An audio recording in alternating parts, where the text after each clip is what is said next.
Hey, welcome to my show. And today we have another Columbia boiler. Did one last week. This is the exact same size as the earlier video.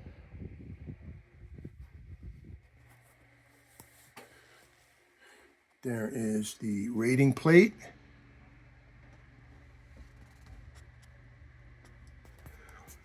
There's our usual 4-port drain valve. This is the drain valve that we put on the sight glass.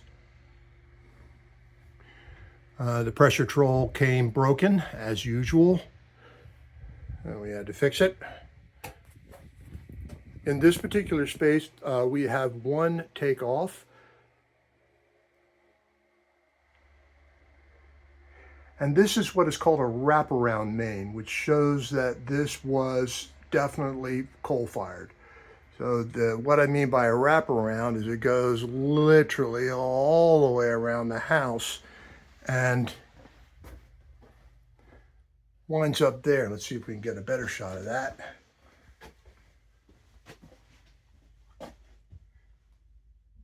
That's our Gordon number 2. What was there before was a Hoffman number 6, and it had failed. There's the drip and return. We suspect that that return is fairly clogged. We'll have to see when we fire the system. So this is my gizmo that I showed earlier. And what I'm going to do is try to see whether it works with ProPress as advertised.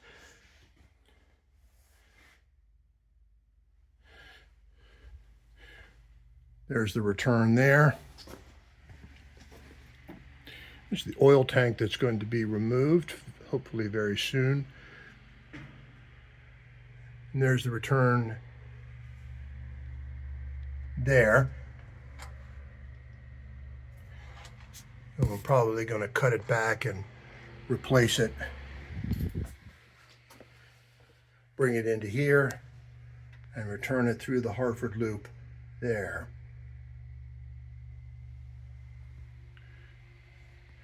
It's the water supply, and this is just a mock-up. The VXT is probably going to go in that corner there and feed into the wet return. There's the old oil line. What was here before was a Columbia oil-fired boiler. Let me just show you. So we got it up on blocks as usual. We've got a pretty good slope on there, so we had to shim it up, and we used Kendorf. That should be strong enough there to keep that level and for a long, long time. The other thing we use, as we've described before, this just shows you the union nut. I haven't dogged this down yet. Let's see if I got one here to show you unused. So you can see what it looks like. Might have had an extra one here somewhere.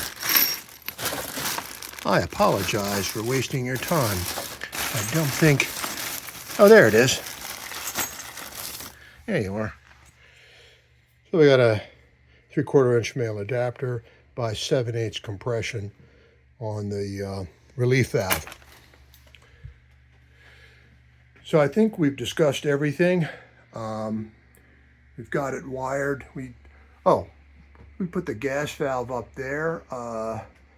That way, if this has to be replaced, this can be removed, and you don't have to shut the whole gas system down, and it's out of the way should that occur. So, thank you very much. I do appreciate your comments and questions. I'll try to answer them, and hope to see you on the next one. Take care, stay safe, and be well.